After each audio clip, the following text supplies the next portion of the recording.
Good morning. This is Father Stephen Kelly from St. John's Church in Detroit. We're continuing our series of daily morning meditations where we generally look at one or another of the lessons that are assigned for morning or evening prayer, what is known as the daily office lectionary.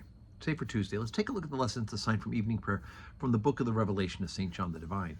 Now remember, when we're talking about the book of Revelation, we're talking about things that are predictions, prophecies that are both near future as well as far future. But of course, with God outside of space and time, there are also things that have happened in the past as well. I know it's hard to comprehend, but anyway, let's look at today's lesson and see a little bit how that could take effect. We're on chapter 12, beginning at verse number 1. And there appeared a great wonder in heaven, a woman clothed with the sun and the moon under her feet, and upon her head a crown of 12 stars. And she, being with child, cried, travailing in birth and pain to be delivered. And there appeared another wonder in heaven, and behold, a great red dragon having 7 heads and 10 horns and 7 crowns upon his heads. And his tail drew the third part of the stars of heaven, and did cast them to the earth. And the dragon stood before the woman which was ready to be delivered, for to devour her child as soon as it was born.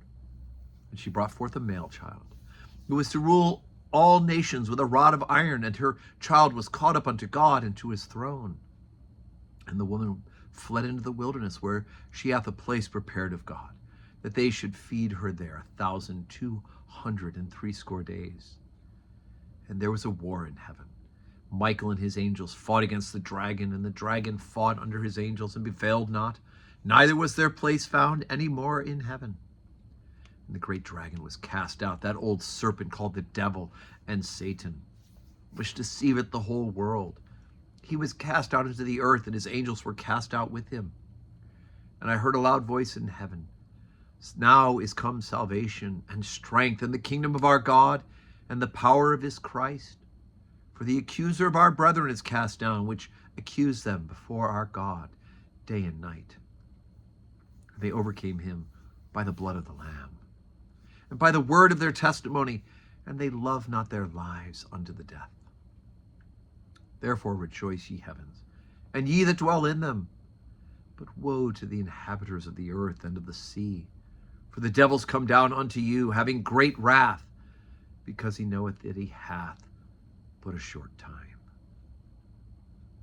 Okay, so these are, again, events that have happened outside of our time and space, and are going to happen outside of our time and space. They're both end time things as well as things that are outside of time and space. So we have the image of the woman giving birth to the child, and people have talked about this premonition of the birth of Jesus Christ himself, right? Jesus won't be born again a second time.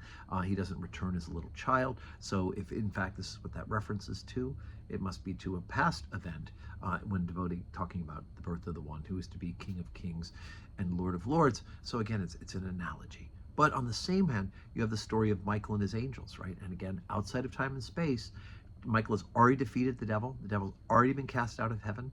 And at the end time, the devil will continue to be stirred up against those. We do know that from the rest of the book of Revelation of St. John's. And yet we look at this story and we get this, how it is that the evil angels, the demons, the devils, right, who have been cast out of heaven, have dominion over the earth, right?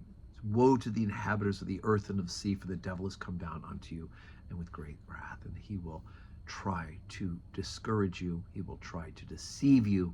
He will try to draw you away from the love of God.